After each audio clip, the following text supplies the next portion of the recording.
मेरा नाम अलीना है। मैं एक हाई क्लास फैमिली से बिलोंग करती थी। मेरे मम्मी पापा मुझे बहुत प्यार करते थे क्योंकि मैं उनकी पहली और एक ही बेटी थी। मुझसे छोटा मेरा एक भाई था।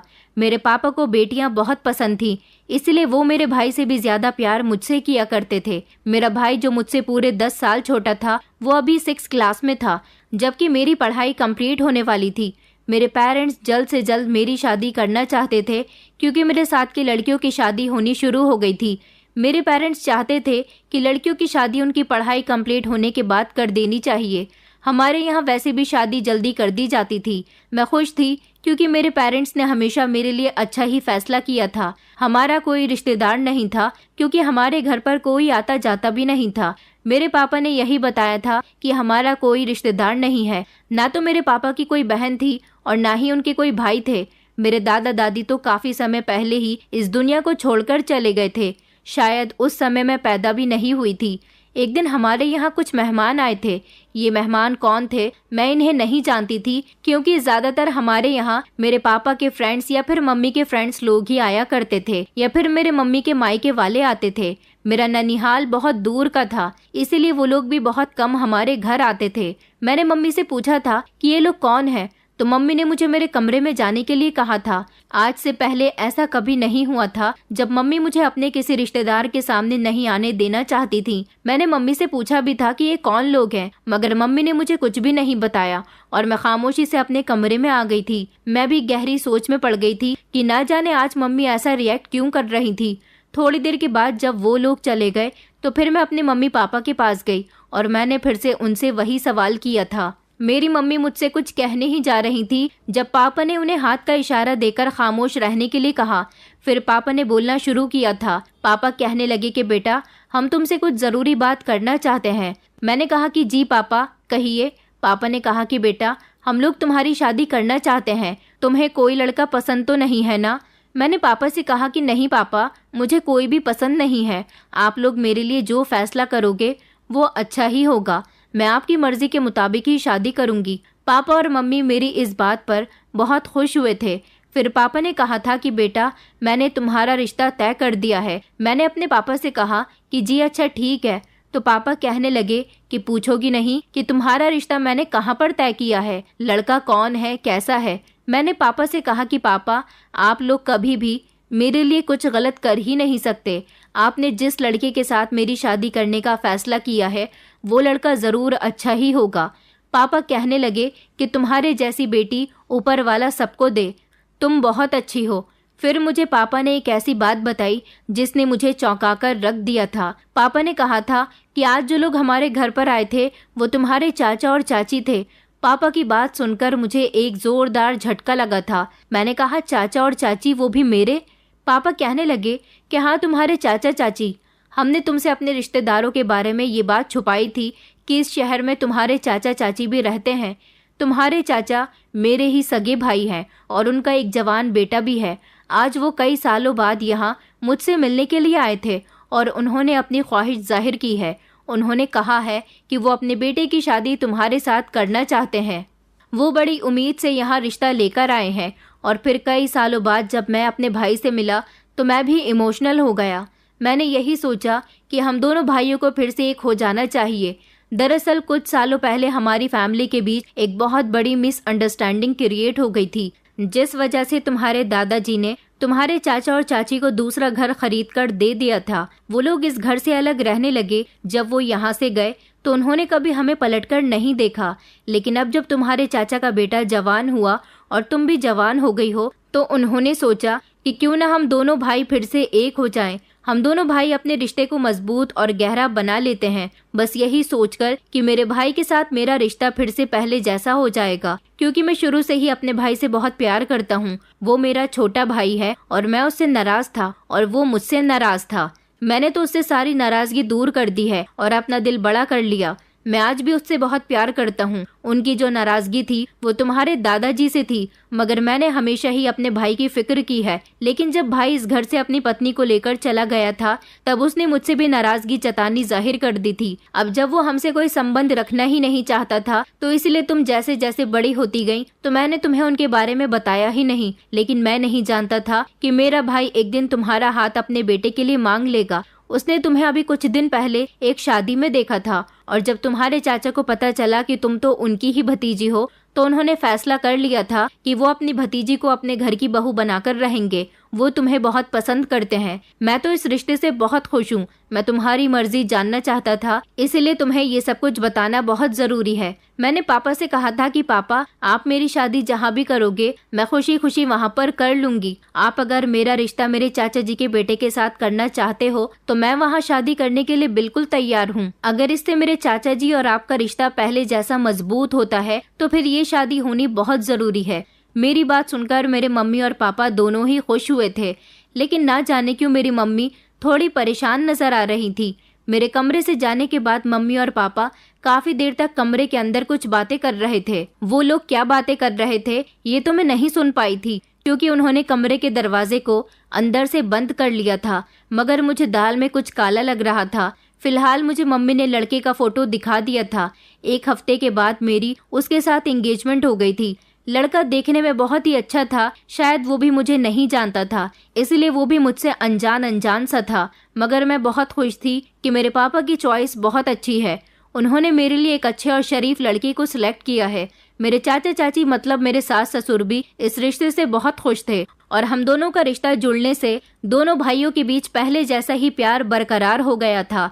मेरे चाचा जी ने मेरे पापा के साथ अब नाराजगी दूर कर दी थी और खुशी खुशी एंगेजमेंट का फंक्शन निपट गया था। एंगेजमेंट होने के 1 महीने बाद ही हम दोनों की शादी फिक्स हो गई थी। आजकल के जमाने में लड़के लड़कियों का जब रिश्ता तय हो जाता है तो वो आपस में फोन पर बात करने लगते हैं। मुझे इंतजार था कि मेरा रिश्ता फरहान के साथ लग गया था। वो जरूर मुझसे कांटेक्ट करने की कोशिश करेगा क्योंकि मैं उससे बात करने के लिए बेकरार हो रही थी। मैं लड़की थी, अपनी साइड से तो उससे बात नहीं कर सकती थी। मुझे उसकी ही तरफ से पहल होने का इंतजार था, मगर उसने मुझसे बात करने की कोशिश ही नहीं की। आखिरकार मैं उसकी मंगेतर होने के साथ साथ उसकी कजिन भी थी। वो चाहता तो मुझसे बात कर सकता था क्योंकि उसके लिए मेरा नंबर निकलवाना कोई मुश्किल काम नहीं था।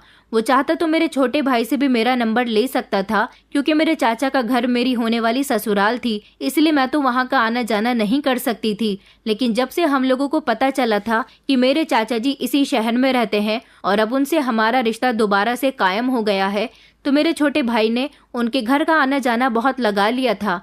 फरहान तो मेरे चाचा जी का इकलौता बेटा था, लेकिन चाचा जी के घर में बहुत अच्छे पेड़ पौधे थे और मेरे भाई को पेड़ पौधों का बहुत शौक था, इसलिए वो चाचा जी के घर पर जल्दी जल्दी आता जाता रहता था। फिलहाल इस इंतजार में मेरी शादी का दिन भी आ गया था, मगर फरहान ने मुझसे बात करने की कोशिश भी नहीं की थी। मैंने भी इस बात को इग्नोर कर दिया था और सोच लिया था कि अब मेरी शादी होने जा रही है, अब मैं फरहान से डायरेक्टली मुलाकात ही कर लूंगी। जब शादी हो जाने के बाद मैं दुल्हन बनी अपने कमरे में बैठी फरहान के आने का इंतजार कर रही थी। थोड़ी देर के बाद फरहान कमरे के अंदर आया तो काफी देर तक खामोश बैठा रहा। मैं उससे बात करने की कोशिश कर रही थी, मगर वो तो बिल्कुल चुप बैठा था, न नजर उठाकर मेरी तरफ देख रहा था और ना ही मुझसे कोई बात कर रहा था। मुझे उसकी ये हरकत बड़ी अजीब लगी थी। मेरा दुपट्टा धीरे धीरे नीचे सरक रहा था। मैंने अपनी चूड़ियों से भरे हाथ उठाए और दुपट्टे को ठीक करने लगी।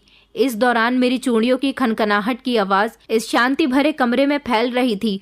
तभी उसकी नजर मेरे हाथों पर गई और उसने मेरे हाथों को अपने हाथ में थाम लिया और मेरी चूड़ियों के साथ खेलने लगा। मैं उसकी ऐसी हरकतों से अचानक घबरा गई और पीछे हटी। वो मेरी तरफ देखकर कहने लगा कि क्या हुआ दुल्हन, तुम मुझसे डर क्यों रही हो? मेरा उससे डरना तो बनता था क्योंकि वो हरकतें ही कुछ ऐसी ही कर रहा था जैसे कोई बच्चा करता है। उसकी ऐसी हरकतें देखकर मुझे उससे डर लगने लगा था। मैं उससे पीछे भाग रही थी और वो बार बार मेरे करीब आ रहा था, कुछ गलत करने के लिए नहीं बल्कि उसे मेरी चूड़ियां पसंद आ गई थी। उसने जबरदस्ती मेरे हाथ पकड़े और चूड़ियां मेरे हाथ से उतारकर जमीन पर फेंकने लगा। मेरी चूड़ियां टूटने लगी थी। उसको देखकर मेरी आंखों में आंसू आने लगे, लेकिन वो मेरी टूटी हुई चूड़ियों को देख देख कर बहुत खुश हो रहा था। मैंने चिल्लाना शुरू कर दिया क्योंकि ऐसे इंसान का सामना आज मैंने पहली बार किया था जो ऐसी अजीबोगरीब हरकतें कर रहा था। मेरे चीखने पर कमरे का दरवाजा बजने की आवाज आने लगी। मैंने झट से दरवाजा खोल दिया और मैं अपनी सास के गले जाकर लग गई और जोर जोर से रोने लगी। मेरी सास कहने लगी कि क्या हुआ है? मैंने कहा देखिए ये फरहान कैसी अजीबोगरीब हरकतें कर रहा है। मेरे हाथ से चूड़ियां उतारकर इसने जमीन पर फेंकनी शुरू कर दी। फरहान बार बार मेरे करीब आने की कोशिश कर रहा था। जब उसकी मम्मी ने उसे डांटा और उसे बेड पर बैठने के लिए कहा, मैं ये देखकर दंग रह गई थी कि अपनी माँ की एक ही डांट पर वो बिस्तर पर जाकर बैठ गया था। इतने में ही मेरी सास ने मेरे गाल पर एक जोरदार थप्पड़ मार दिया और कहने लगी कि इतनी जोर जोर से चीखने की क्या जरूरत थी। शादी की पहली रात थी, तुमने मेरे बेटे का मूड खराब कर दिया है। अब जाओ और उसे जाकर खुश करो। अपनी सास की बात पर मैं दंग रह गई थी कि वो किस तरह की बातें कर रही थी। मैं इस घर में नई नवेली दुल्हन थी और उन्होंने मुझ पर ही हाथ उठा दिया था। क्या मेरी चाची ऐसी थी? मुझे उनसे ऐसे रिएक्शन की बिल्कुल भी एक्सपेक्टेशन नहीं थी। मैं रोती हुई कमरे के अंदर चली आई थी। अब मुझे समझ आ रहा था कि फरहान कोई नॉर्मल इंसान नहीं है। वो जिस तरह की हरकत कर रहा है, ऐसी हरकतें तो एक एबनॉर्मल लोग करते हैं। जरूर फरहान को कोई ना कोई प्रॉब्लम है और मेरी शादी एक ऐसे इंसान के साथ हो गई थी जो एबनॉर्मल है, पागलों जैसी हरकतें कर रहा है। मैं तो अपनी किस्मत पर सारी रात रोती रही थी। इस बंद कमरे के अंदर मुझे रह रहकर अफसोस हो रहा था और फरहान से डर भी लग रहा था, लेकिन वो मुझे किसी तरह का कोई नुकसान तो नहीं पहुंचा रहा था। मगर फिर भी मुझे अपनी किस्मत पर रोना आ रहा था कि मेरे पेरेंट्स ने मेरी शादी ये कहाँ पर करवा दी है। मैं एक ऐसे इंसान के साथ सारी जिंदगी तो नहीं गुजार सकती थी ना। लेकिन अब क्या हो सकता था, मेरी शादी तो इसके साथ हो चुकी थी। सुबह जब मैं कमरे के बाहर गई तो मेरी सास मुझे देखकर कहने लगी कि उठ गई महारानी सोकर, अब जल्दी से किचन संभाल लो। तुम्हारे बाप की घर की तरह यहाँ पर तुम्हें नौकरानियां नाश्ता बनाकर नहीं देंगी, तुम्हें अपने हाथ से सब कुछ बनाना होगा। मैंने कहा था कि चाची जी, घर में नौकरानियां मौजूद हैं, वो भी तो नाश्ता बना सकती हैं। उन्होंने कहा, हाँ लेकिन मैंने नौकरानियों से मना किया है कि वो घर के बाकी सारे काम किया करेंगी। तुम सुबह का नाश्ता और दोनों टाइम का खाना खुद बनाया करो। ये बात सुनकर मैं दंग रह गई थी, क्योंकि आज तक कभी भी मेरी मम्मी ने मुझसे घर का कोई काम नहीं करवाया था। मैं किस तरह से खाना बनाती मेरी समझ में नहीं आ रहा था। किचन में जाकर मैंने चाय तो बना ली थी, मगर बाकी का नाश्ता मेरी समझ नहीं आ रहा था कि किस तरह से बनाऊं। इसलिए मैंने अपना मोबाइल उठाया और YouTube से वीडियो देखकर नाश्ता बना लिया था। जब टेबल पर सब लोग नाश्ता करने के लिए बैठे और मेरा पति भी बैठा हुआ था, तो मेरी सास ने एक बड़ी अजीब हरकत की थी। मैं नाश्ता करने में बिजी हो गई थी जब मेरी सास ने मुझसे कहा कि फरहान को तुम अपने हाथों से नाश्ता खिलाओ। अपनी सास की बात सुनकर तो मैं उन्हें फटी फटी आंखों से देख रही थी कि अब ये क्या माजरा था कि फरहान को मैं अपने हाथों से नाश्ता खिलाती। मेरी सास कहने लगी कि मेरे बेटे की दिमागी हालत ठीक नहीं है, वो बच्चों जैसी हरकतें करता है। तुम्हारी शादी हमने फरहान के साथ इसीलिए करवाई है ताकि तुम मेरे बेटे का ख्याल रख सको, इसीलिए उसकी हर छोटी से छोटी और बड़ी से बड़ी ज़रूरत को तुम्हें पूरा करना होगा और उसके सारे काम भी करने होंगे। उस समय मेरी आंखों में आंसू आ गए थे और मैंने फरहान को अपने हाथ से नाश्ता खिलाना शुरू किया तो फरहान किसी बच्चे की तरह मेरे हाथ से नाश्ता कर रहा था। इस बीच मुझे नाश्ता करने का मौका ही नहीं मिला। सब लोग उठकर जा चुके थे और नाश्ता ठंडा हो गया। मुझे बहुत तेज भूख लग रही थी तो मैंने वही ठंडा नाश्ता कर लिया था। मैं अपनी किस्मत पर बहुत रो रही थी कि आज ससुराल में मेरी पहली सुबह थी जो इस तरह रोते हुए गुजरी थी। मैं अपने पेरेंट्स से भी कुछ नहीं कह सकती थी। नाश्ता करने के बाद मैं अपने कमरे में चली गई थी जहां पर फरहान पहले से ही बैठा हुआ था। वो दीवारों पर पेन से ड्राइंग कर रहा था, बिल्कुल जैसे बच्चे करते हैं। मैं जैसे ही कमरे में गई तो फरहान कहने लगा कि मेरी दुल्हन आ गई। ये कहकर वो जोर जोर से हंसने लगा और तालियां बजाने लगा। उसको देखकर मैं अपनी किस्मत पर अफसोस कर रही थी और मैंने रोना शुरू कर दिया था। मुझे रोता हुआ देखकर फरहान कहने लगा, तुम क्यों रो रही हो दुल्हन? कल से देख रहा हूँ कि तुम्हारी आंखों से बार बार आंसू निकल रहे हैं। मैंने फरहान से कहा कि तुम्हारी ऐसी हालत कब से हुई है? फरहान अजनबी सा होने लगा। मैंने कहा, जब मेरी तुम्हारे साथ एंगेजमेंट हुई थी तब तो तुम ऐसा कोई रिएक्शन नहीं दे रहे थे। तो फरहान कहने लगा, जब मेरी तुम्हारे साथ एंगेजमेंट हुई थी तब मुझे मम्मी पापा ने मना किया हुआ था कि वहां जाने के बाद तुम किसी से कोई बात मत करना, बिल्कुल खामोश बैठे रहना। इसलिए मैं बिल्कुल खामोश बैठा रहा था। उन्होंने कहा था, अगर तुमने कोई भी गड़बड़ की तो तुम्हारे साथ अच्छा नहीं होगा और तुम्हें तुम्हारी दुल्हन नहीं मिलेगी। तुम मेरी दुल्हन हो, तुम तो मेरे साथ खेलने के लिए आई हो ना। फरहान बहुत भोला था और बड़ी भोली भोली बातें करता था। न जाने क्यों मुझे फरहान से हमदर्दी होने लगी थी। मैं फरहान का बहुत ख्याल रखती थी, उसे किसी के साथ की ज़रूरत थी। वो बिल्कुल बच्चों की तरह पेश आता था, इसीलिए वो मुझसे जैसा कहता था मैं वैसा ही किया करती थी। उसको टाइम पर दवाइयाँ दिया करती थी, मगर मेरी सास का सुलूक मेरे साथ बिल्कुल भी अच्छा नहीं था। मुझे खाना बनाना नहीं आता था और मेरी सास मुझे किचन में भेज दिया करती थी कि खाना बनाओ। मैं नौकरानी से पूछ पूछ कर खाना बनाने की कोशिश करती थी तो मेरी सास उस पर भी मुझसे गुस्सा किया करती थी। कहती थी कि तुम्हारी माँ ने तुम्हें कुछ सिखाकर नहीं भेजा क्या। मैं एक दिन किचन में पूरियाँ तलने के लिए चली गई। मैंने शादी से पहले कभी पूरियाँ नहीं तली थी, क्योंकि मुझे तो चूल्हे के पास जाते हुए भी बहुत डर लगता था। लेकिन अब ऐसी सिचुएशन आ गई थी कि मुझे यहाँ पर रहते हुए घर के सारे काम करने पड़ रहे थे। पूरियाँ पकाते समय मेरे हाथ पर गरम गरम तेल आ गया था, जिसकी वजह से मैं बहुत तकलीफ में थी। मेरा हाथ काफी हद तक जल चुका था, लेकिन फिर भी मैंने पूरियाँ पकाई थी, क्योंकि मैं चाची जी की जली कटी बातें नहीं सुनना चाहती थी। चाचा जी जो हमारे घर पर पहले आया करते थे, मेरे पापा से इतनी मोहब्बत जताया करते थे, अब ना जाने उन्हें भी क्या हो गया था। मैं उनकी भतीजी थी। वो इस घर में रहते हुए मुझसे ना तो कभी कोई बात करते थे और ना ही चाची से कहते थे कि वो मुझ पर इतना अत्याचार क्यों करती हैं। मेरी शादी को 1 हफ्ता गुजरा था कि मेरा भाई मेरी ससुराल में आ गया और उसकी नज़र जब मेरे जले हुए हाथ पर गई तो चाची जी ने उसको बात बना दी थी। कहा था कि तुम्हारी बहन से मैंने मना किया था कि घर में इतनी सारी नौकरानियां हैं, वो खाना बना लेंगी, मगर इसे तो पूरियाँ पकाने का बहुत शौक आ रहा था और इसी शौक में इसने अपना हाथ जला लिया। मेरा भाई कहने लगा कि दीदी, यहाँ पर काम करने के लिए नौकरानी है तो फिर आपको काम करने की क्या ज़रूरत है। अब मैं अपने भाई को क्या बताती कि मैं यहाँ पर किस जुल्म की शिकार हो रही थी। मेरे भाई ने कहा, मैं जीजू से मिलना चाहता हूँ, लेकिन अजीब बात ये थी कि मेरी सास और मेरे ससुर ये चाहते ही नहीं थे कि मेरे घर का कोई भी मेंबर मेरे पति से मिले। जब उनमें से कोई भी फरहान से मिलना चाहता था तो मेरी सास फरहान को समझा दिया करती थी कि किसी के भी सामने किसी भी बात का कोई जवाब मत देना और बस खामोशी से बैठे रहना, क्योंकि अगर फरहान बोलता तो उसकी लैंग्वेज और अंदाज से ही उन लोगों को पता चल जाना था कि फरहान में कोई प्रॉब्लम है। इसलिए फरहान किसी के सामने कुछ बोलता ही नहीं था, जिसकी वजह से मेरे पेरेंट्स और मेरे छोटे भाई को यही लगता था कि फरहान बहुत सीधा लड़का है। लेकिन फरहान कैसा था ये तो मैं जानती थी। मेरी सास ने मेरे छोटे भाई से मना कर दिया कि फरहान अभी ऑफिस गया हुआ है, लेकिन फरहान तो घर में ही मौजूद था। मेरी सास उसे कमरे से ज्यादा निकलने ही नहीं देती थी और फरहान के सारे काम की जिम्मेदारी उन्होंने मुझ पर ही सौंप दी थी। जब मेरा छोटा भाई वहाँ से चला गया तो मेरी सास ने फिर से मेरे बाल पकड़कर मुझे मारना शुरू किया था। एक तो पहले ही मेरा हाथ इतनी तकलीफ में था, दूसरा मेरी सास ने मुझ पर जुल्म करने शुरू कर दिए थे।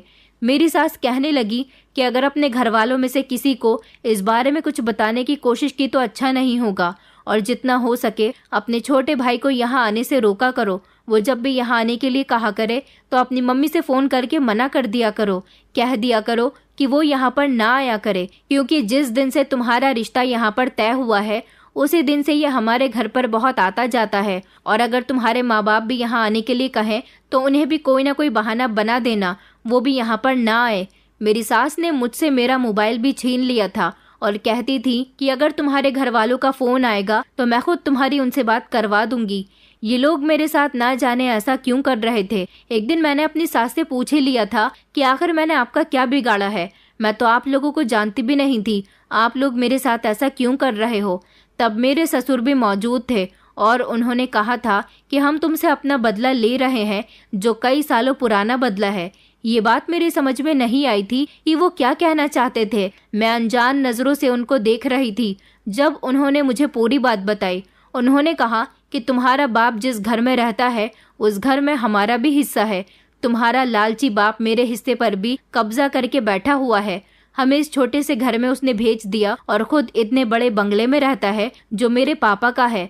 मैंने चाचा जी से कहा, लेकिन चाचा जी इसमें मेरी क्या गलती है। तो चाचा जी कहने लगे कि तुम्हारी कोई गलती नहीं है, मगर हमने तो तुम्हें अपना हिस्सा लेने के लिए एक मोहरा बनाया है। अब तुम अपने बाप के घर जाओ और उससे कहो कि वो तुम्हें उस घर के कागजात दे दे जिसमें वो रह रहा है। चाचा जी की बात सुनकर मैं चौंक गई थी। मैंने कहा था कि आप ये क्या कह रहे हो चाचा जी। उन्होंने कहा, हाँ तुम्हें ऐसा ही करना होगा। अगर तुमने ऐसा नहीं किया तो मेरा बेटा तुम्हें डिवोर्स दे देगा और हम सबसे यही कहेंगे कि तुम्हारी हमारे बेटे के साथ बनती नहीं थी। तुमने हमारे बेटे को दवाइयाँ दे देकर उसका दिमाग खराब कर दिया, उसे पागल कर दिया, और अब तुम हमारे घर को छोड़कर जा रही हो। मैं तुम्हें इतना बदनाम कर दूंगा कि तुम्हारी दोबारा कभी शादी नहीं हो सकेगी। तुम किसी को मुंह दिखाने लायक नहीं रहोगी।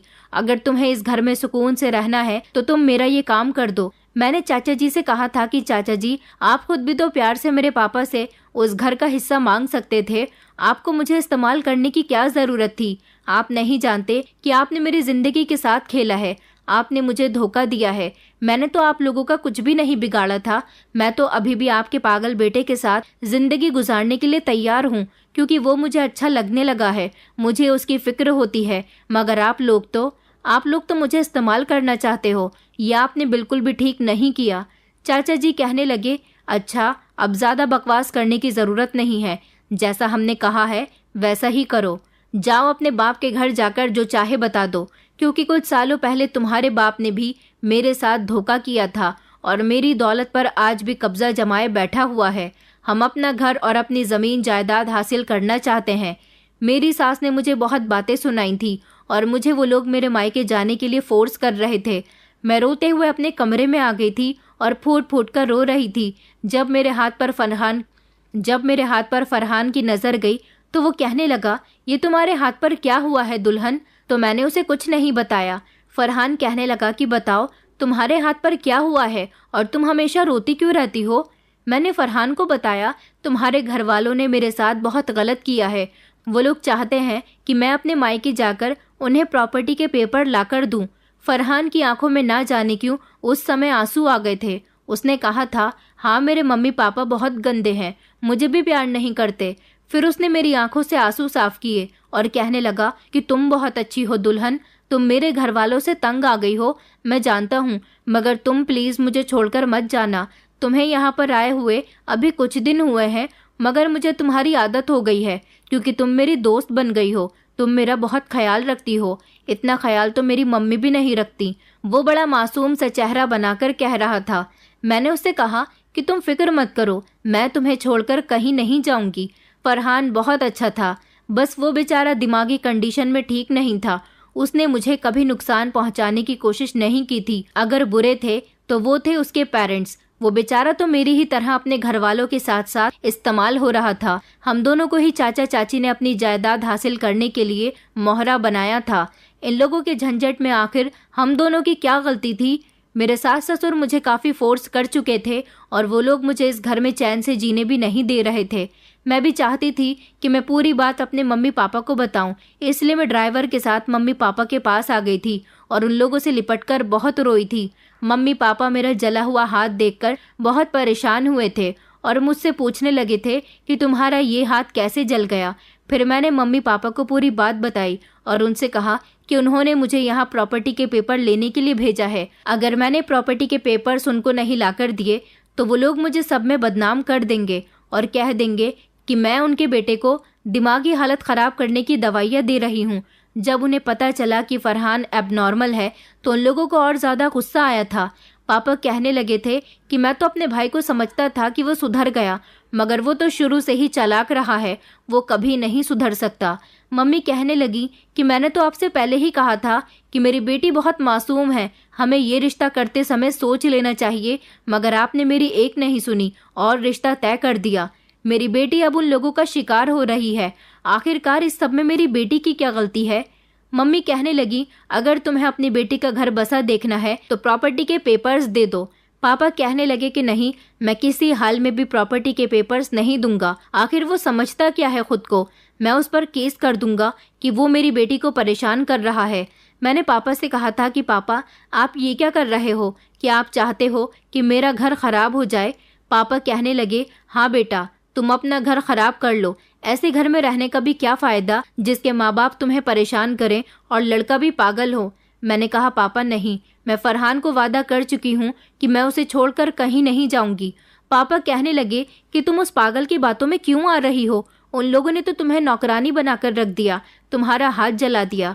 मुझे नहीं पता था कि मेरा भाई और उसकी बीवी तुम्हारे साथ ये सब कुछ करेंगे। अगर मुझे पता होता तो मैं कभी भी तुम्हारी शादी उस घर में ना करता। मैंने पापा से कहा कि पापा, मैं पूरी बात तो नहीं जानती, मगर प्लीज़ आप प्रॉपर्टी के पेपर्स मुझे दे दो। मैं सिर्फ फरहान की खातिर मजबूर हूँ। प्लीज़ पापा, वैसे भी चाचा तो आपके भाई हैं। पापा कहने लगे कि वो मेरा भाई नहीं है। उसने बचपन से लेकर अब तक कुछ भी ठीक नहीं किया। बचपन में भी वो मेरे मम्मी पापा का कहना नहीं मानता था। मैं एक सीधा, शरीफ और पढ़ा लिखा इंसान था। मैंने अपने पापा के बिजनेस को आगे बढ़ाया।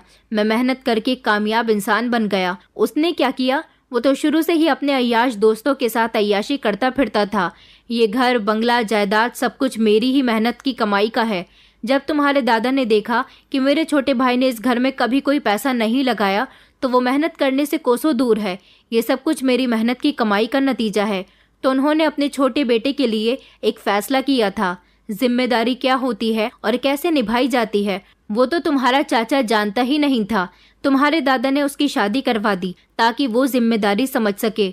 उसके बच्चे होंगे तो वो जिम्मेदारी समझने लगेगा। लेकिन शादी के बाद भी उसने किसी जिम्मेदारी को नहीं समझा था और वो हमेशा छोटी छोटी बात पर लड़ता रहता था। हमेशा अपने हक की बात करता था, अपना हक मांगता था। पापा ने सोचा कि आने वाले समय में हम दोनों भाइयों में लड़ाइयाँ हों, इसलिए पापा ने उसे पहले अलग से दूसरा घर लेकर दे दिया और उसे बिजनेस करने के लिए थोड़ी सी रकम भी दे दी थी। वो चाहता तो उसी बिजनेस को आगे बढ़ाकर कामयाब भी हो सकता था, मगर उसकी सोच ही खराब है। तुम्हारे दादा ने सोचा कि इस तरह घर में सुख शांति फैली रहेगी। फिर मेरे पिता इस दुनिया से चले गए। हर हिसाब से ये सब कुछ मेरी मेहनत की कमाई का है।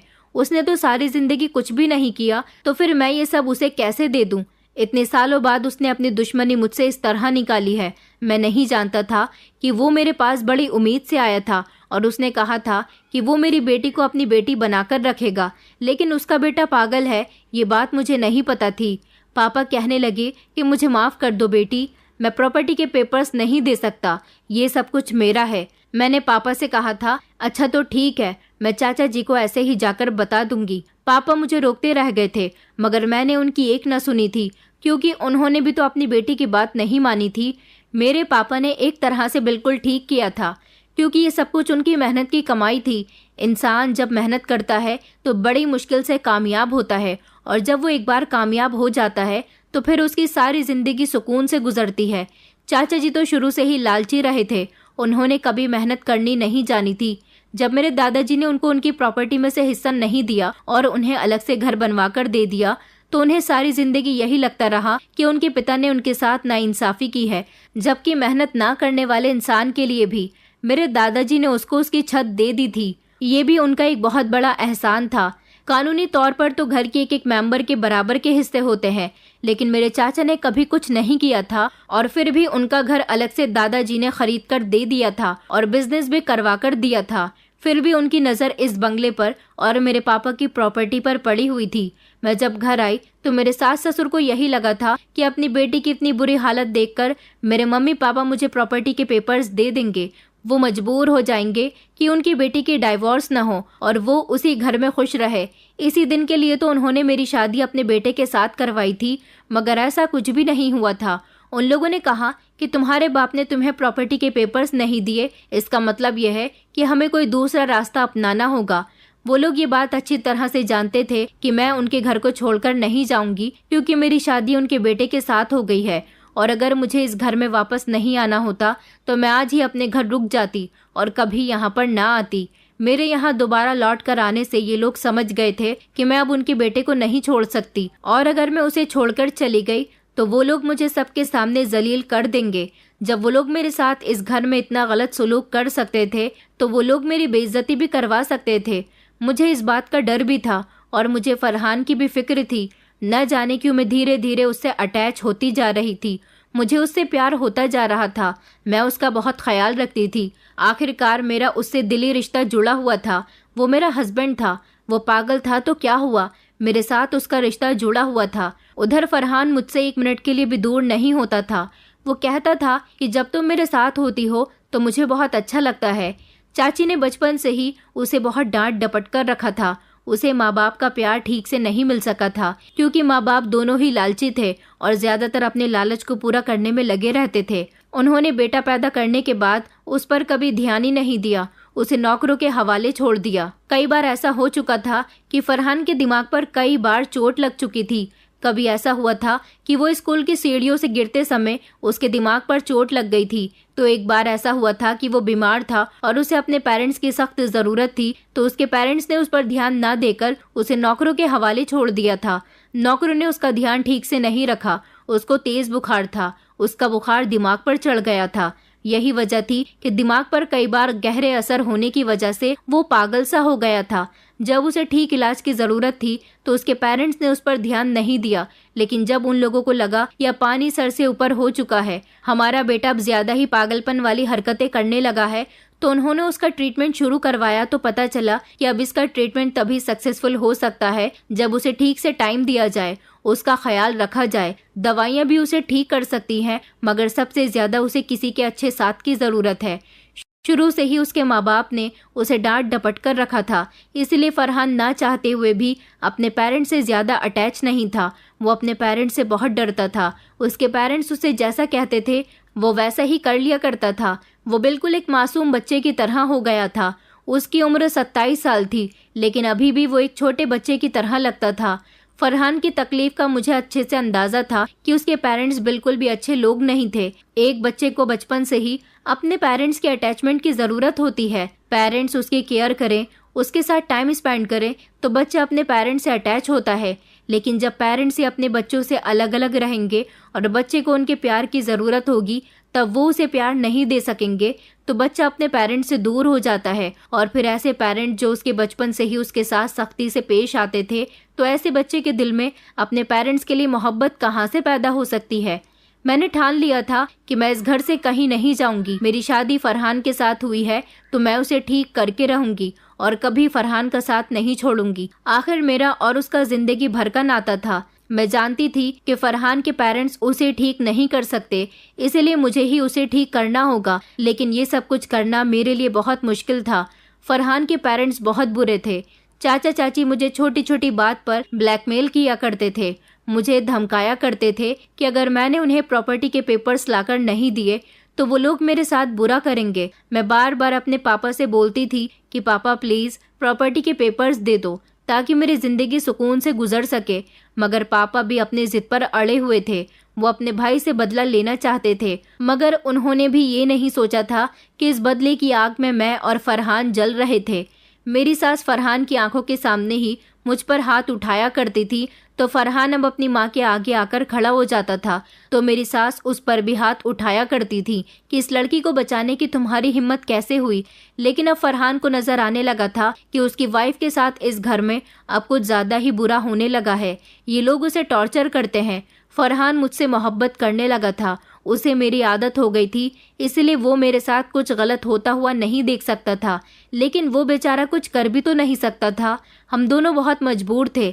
इन दोनों भाइयों की लड़ाई में मैं फरहान को लेकर बहुत परेशान रहने लगी थी।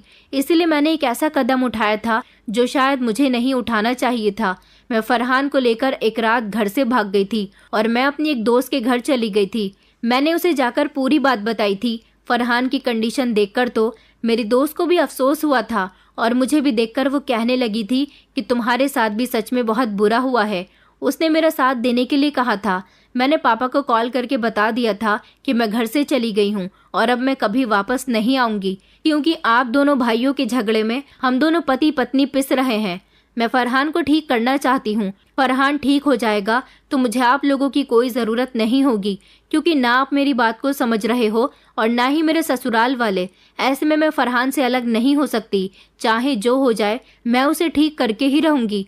मेरे पापा ने मुझसे पूछने की बहुत कोशिश की कि मैं कहाँ पर हूँ, मगर मैंने उन्हें कुछ नहीं बताया था। आखिर उन लोगों को भी तो एहसास हो कि जब उनके बच्चे उनसे दूर चले जाएं तो उन्हें पता चले कि वो लोग अपनी लड़ाई में हम दोनों को शामिल कर रहे हैं, जबकि हम दोनों की कोई गलती भी नहीं है।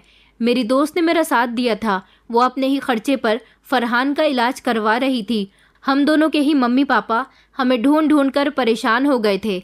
ये कदम मैंने बिल्कुल ठीक उठाया था, क्योंकि जब तक हम लोग उनसे दूर नहीं होते तब तक उन्हें हम लोगों की तकलीफ का अंदाज़ा नहीं होता। मैंने देखा था कि धीरे धीरे फरहान रिकवर होने लगा था, क्योंकि हम दोनों को घर से गायब हुए 3 महीने हो गए थे। मैं अपनी फ्रेंड के घर पर नहीं बल्कि उसके रिजॉर्ट में आकर फरहान के साथ रह रही थी। फरहान मुझसे इतनी मोहब्बत करने लगा था कि वो अब मेरे बिना बिल्कुल नहीं रह सकता था और फिर फाइनली इतनी मेहनत करने के बाद फरहान काफ़ी हद तक रिकवर हो चुका था। आखिरकार मैंने एड़ी चोटी का जोर लगा दिया था फरहान को ठीक करने में। इतनी मेहनत शायद कोई नहीं करता। फरहान के पेरेंट्स को तो यही लगता था कि वो सारी जिंदगी इसी तरह पागल बनकर रहेगा। उन्होंने मुझे उसकी पत्नी नहीं बल्कि उसकी नौकरानी बनाकर उसके साथ मेरी शादी करवाई थी। वो लोग चाहते तो अपने बेटे को खुद भी ठीक कर सकते थे, प्यार और मोहब्बत से। मगर शायद प्यार मोहब्बत करना तो फरहान के पेरेंट्स जानते ही नहीं थे। मैंने जिस नंबर से पापा से बात की थी वो सिम भी मोबाइल से निकालकर हमने तोड़ दिया था, लेकिन मुझे फरहान के घर की सारी बातें पता चल रही थी, क्योंकि इस काम में मेरा साथ फरहान के घर की ही एक नौकरानी ने दिया था। जब मैं आधी रात के समय फरहान को लेकर घर से निकल रही थी तो नौकरानी उस समय जाग रही थी। वो मेरे करीब आई और कहने लगी कि भाभी जी, आप कहाँ जा रही हो? तो मैंने उससे कहा था कि तुम तो जानती हो ना कि ये लोग कितने खतरनाक हैं, ऐसे में फरहान कैसे ठीक हो सकता है? मैं सिर्फ और सिर्फ ये सब कुछ फरहान के लिए ही कर रही हूँ। मैंने उससे कहा था कि प्लीज़ इस बारे में किसी को कुछ मत बताना, और मैंने उससे कहा था कि तुम मुझे अपना मोबाइल दे दो, मैं तुम्हारा मोबाइल लेकर जा रही हूँ ताकि मैं तुमसे बात कर सकूँ। तुम कोई दूसरा मोबाइल ले लेना और मुझसे बात करती रहना। उस नौकरानी को भी फरहान की बहुत फिक्र थी। वो भी चाहती थी कि फरहान बेचारा ठीक हो जाए। उसने मुझे खुशी खुशी अपना मोबाइल दे दिया था और कहा था कि मैं आपको यहाँ की पल पल की खबर देती रहूंगी और आपके बारे में किसी को कुछ नहीं बताऊंगी। नौकरानी मुझे फोन करके बताया करती थी कि फरहान के पेरेंट्स को रियलाइज होने लगा है कि उन्होंने तुम्हारे और फरहान के साथ बहुत गलत किया, क्योंकि जिस दिन से तुम दोनों इस घर से गए हो ये लोग आपके लिए बहुत परेशान हैं और आपको ढूंढ रहे हैं। फरहान जब ठीक हो गया तो मैंने नौकरानी को ये खबर सुनाई तो वो कहने लगी कि भाभी, आपने बहुत अच्छा किया। आखिरकार फरहान भाई आपकी वजह से ठीक हो सके, वरना इन लोगों के बस की बात नहीं थी। उसने कहा था कि आपके पेरेंट्स भी आपके लिए बहुत परेशान हैं और उन लोगों को भी यह एहसास हो गया कि उन्हें अपनी बेटी की बात मान लेनी चाहिए थी। अगर हम उसकी बात मान लेते तो शायद वो घर छोड़कर ना भागती। उन लोगों के बीच झगड़ा तो बहुत हुआ था, लेकिन फिर उनको मजबूरन अपना झगड़ा खत्म करना पड़ गया था, क्योंकि उन्हें अपने अपने बच्चों की फिक्र हो रही थी। वो चाहते थे कि उनके बच्चे किसी भी तरह उनके पास वापस लौट आएं। उन्होंने पुलिस की भी मदद ली थी। पुलिस हम दोनों को तलाश कर रही थी। फिर जब फरहान रिकवर हो गया तो हम दोनों खुद अपने अपने पेरेंट्स के पास चले गए थे और हमारे पेरेंट्स ने हमसे माफ़ी मांगी थी, क्योंकि हम दोनों के गायब होने के बाद उन्हें इस बात का एहसास हो गया था कि वो दोनों जायदाद के चक्कर में हम दोनों के साथ गलत कर रहे थे। और सबसे ज्यादा गलत तो मेरे साथ हुआ था, जो मेरी चाची ने किया था। चाचा चाची ने जब फरहान को ठीक होते हुए देखा तो उन्होंने झट से अपने बेटे को गले लगा लिया, क्योंकि उन्हें अपनी आंखों पर यकीन नहीं आ रहा था। उन्होंने भले ही फरहान के साथ बचपन से लेकर अब तक अच्छा सलूक नहीं किया था, मगर था तो वो उनका ही बेटा। जब उनका बेटा उनकी आंखों से गायब हो गया तो उनको इस बात का एहसास हुआ कि वो माता पिता हैं। उनकी ममता अपने बेटे के लिए उस समय जाग उठी थी जब उन्होंने देखा कि उनका बेटा इस घर से जा चुका है। न जाने वो किस हाल में होगा, कहाँ होगा।